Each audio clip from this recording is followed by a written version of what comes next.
Hey guys, welcome back to my channel. I hope you all are doing well. If you are new here, my name is Nishitha. Please take a moment to hit the subscribe button and also give this video a thumbs up if you like my review.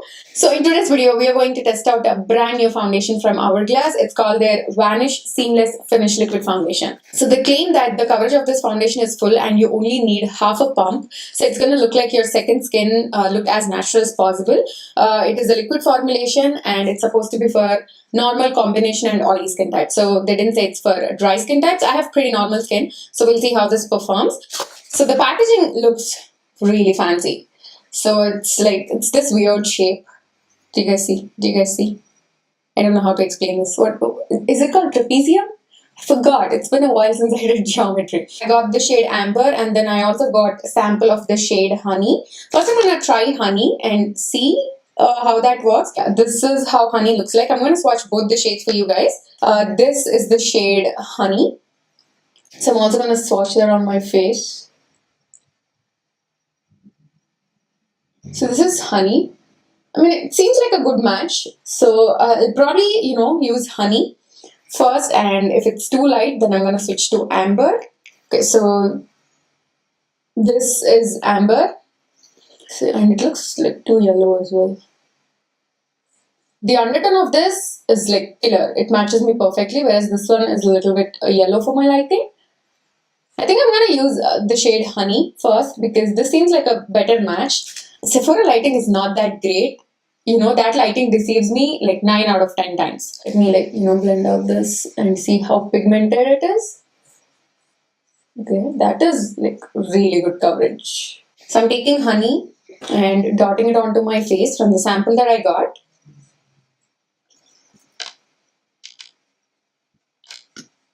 Okay, so I'm taking my damp sponge and blending it all out.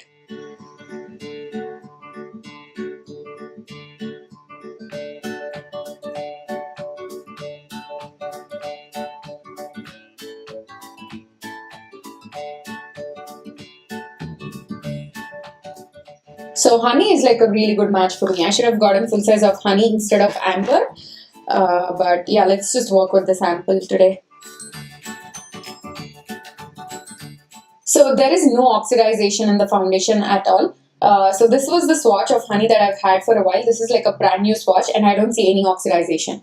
The foundation definitely feels weightless, but it doesn't look like, very natural. Like the recent Dior foundations that I tried, they look natural. That is natural. This still looks a little bit makeup-y. But it's not bad. I can tell that I have foundation, but it doesn't look, super cakey or heavy like that. I did layer the foundation in this area. It covered almost all of my acne spots, but I can still see some stubborn spots peeking through. Unless I, spot conceal them with a good high coverage concealer, they're still gonna peek through.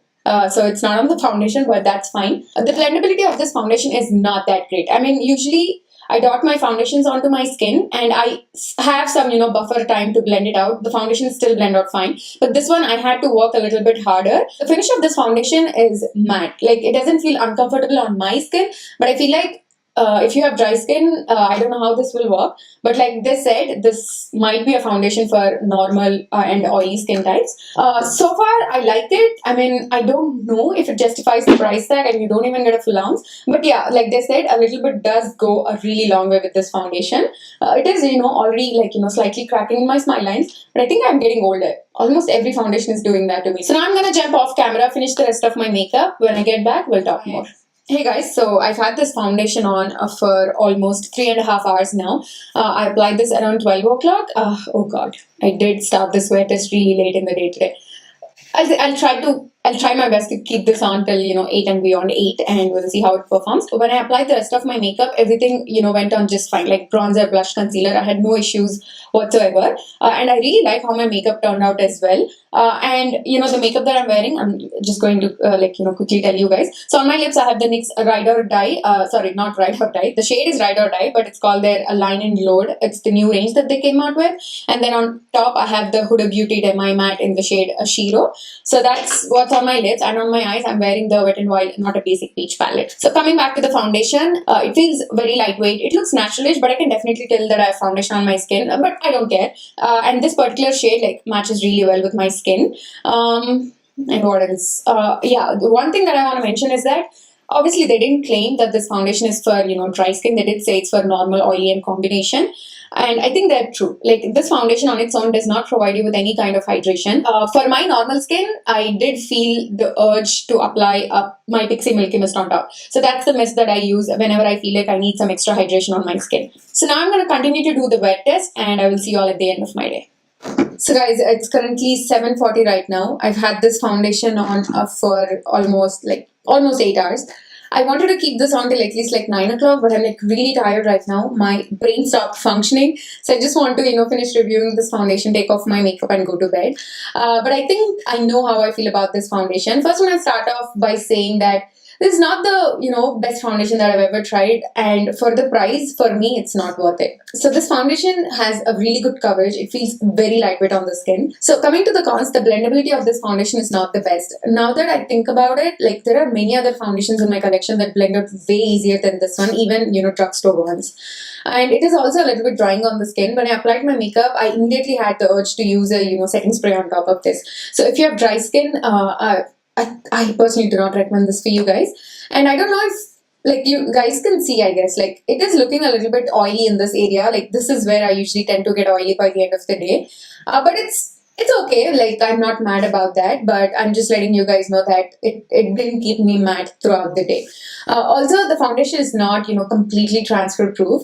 When I touch my skin, I definitely see some foundation on my hands, but it's not, coming off entirely. The foundation is still stuck to my skin, but it's just, not completely transfer proof. And the foundation is definitely looking a little bit cakey on my nose, it's gathering in certain areas. It's looking a little bit drying in this area on my forehead and around my chin. These are the usual areas. If a foundation is looking cakey on me, these are the areas that would act out first. So those are all my thoughts. Thinking about it, there are more cons to this than pros. So I honestly do not think this is the best foundation that I've ever tried. And if you come to me and ask me for a good foundation, this wouldn't be the first one I would recommend. I feel like the Dior foundations are way better. My Lancome foundations are way better. And Makeup Forever Ultra HD, Makeup Forever line, the Velvet foundation, the Ultra HD foundation, and even the Stick foundation, those foundations are way better than this one. So if you're looking for a good high-end foundation, I would stick to those. This is nothing special, especially for the price. I don't think it's justified.